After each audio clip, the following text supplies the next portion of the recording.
Good morning, family. This is Ricky, and welcome to Hope for Today. I want to really encourage you in your faith and in your walk with Jesus. And it's going to be kind of like a roundabout encouragement.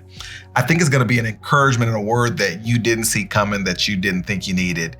Because when I started to think about this the other day, it was something that I needed that I didn't know that I needed. I want to go to the scriptures and then we'll kind of unpack it together. Jeremiah chapter 17 and verse 9.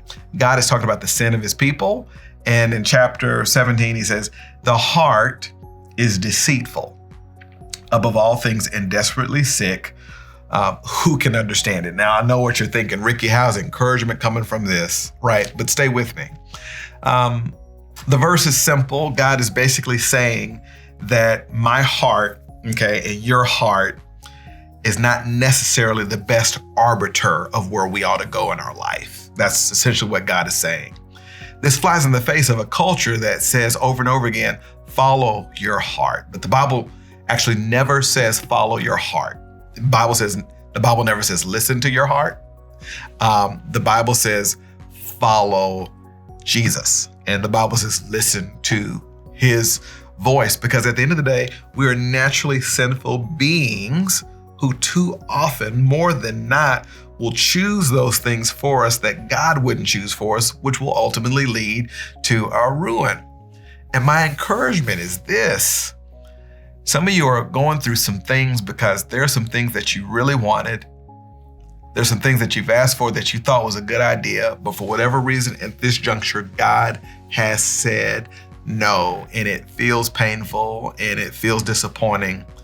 But God knows enough about us to know that sometimes there are things we want that even though we can't see it, they wouldn't be good for us. So he graciously holds it away from us, because God knows enough to know that if you and I get everything we want every time, all the time, it'll lead to our ruin.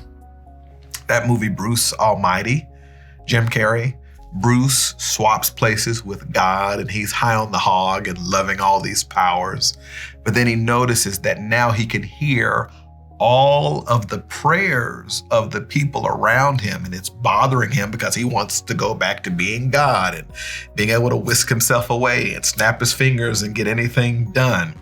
But he can't get the sound of these prayers out of his head. So in the movies, the scene is one of him just reading all of the prayers, millions of prayers instantaneously, and he just decides to answer every single prayer. Well, of course, everybody had prayed for the same stuff: lottery, cars, houses, car, all the things.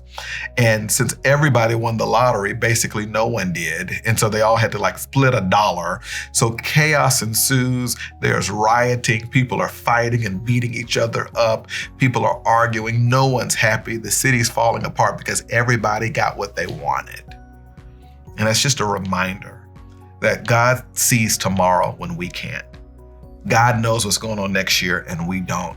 And if there's any reason why God has said no to you today, it's because he's saying yes to your tomorrow. And to let God be God and know that if he said no, he must be making room for a much grander yes in your life. That's Hope for Today. I'll see you next time.